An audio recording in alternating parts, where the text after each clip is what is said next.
శ్రీ విష్ణు రూపాయ నమశివాయ.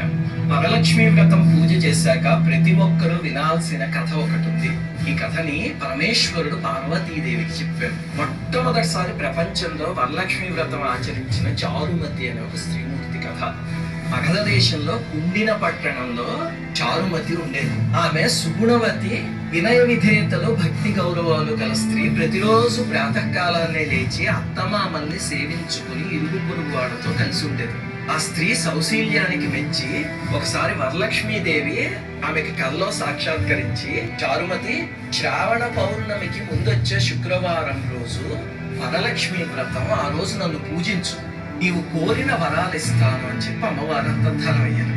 అప్పుడు చారుమతి నిద్రలేచి ఆ కళని భర్తకి అత్తమామలకి తెలియజేస్తే వాళ్ళు కూడా సంతోషించి సరేనమ్మా వ్రతం చేసుకో అని చెప్పారు. అప్పుడు ఊళ్ళో ఉన్న మహిళలందరికీ ఆ కళ గురించి చెప్పి, మీరందరూ రండి, మనందరం కలిసి చేసుకుని అమ్మవారి దైవత అభీష్ట సిద్ధి పొందుదాము అని వాళ్ళతో చెప్పింది. అప్పుడు శ్రావణ శుక్రవారం రోజు అందరూ చక్కగా తలస్నానం చేసి పట్టు వస్త్రాలు ధరించి చారుమతి ఇంటికి వచ్చారు.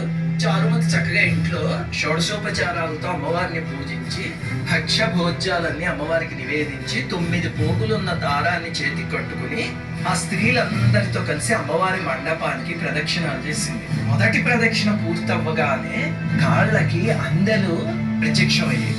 రెండో ప్రదక్షిణ చేయగానే అందరి చేతులకి నవరత్న ఖచ్చిత కంకణాలు, మూడో ప్రదక్షిణ చేయగానే అందరూ సర్వాలంకార భూషితులయ్యారు.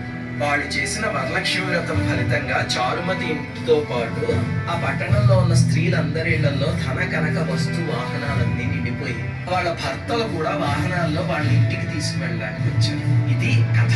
ఈ వ్రతం చేసినప్పుడు చూసిన, ఈ కథ విన్న సకల సౌభాగ్యాలు, సిరి సంపదలు, ఆయురారోగ్య ఐశ్వర్యాలు కలుగుతాయి అని పురాణంలో చెప్పారు. ఈ కథ వినగానే శిరస్సు పైన అక్షింతలు వేసుకోవాలి, తర్వాత ముత్తైదువులకి తాంబూలాలు, తీర్థ ప్రసాదాలు ఇవ్వాలి అని చెప్పారు. ఈ వ్రతాన్ని ఏ కులం వారైనా చేయొచ్చు. ఇది ఏమిటండి ఈ కథ, విచిత్రంగా లేదా అంటే ఏమి లేదు. అత్తమామను సేవించటం, వాళ్ళతో కలిసి ఉండడం, ఇరుపురు వాళ్ళతో కలిసి ఉండడం, ఇది అమ్మవారికి సంతోషాన్ని కలిగించే విషయం. మరి కోడలు అలా ఉండాలి అంటే అత్తమామలు కూడా కోడల్ని ప్రేమగా చూసుకోవాలి కదా. ఈ రెండు కలిస్తేనే కుదురుతుంది.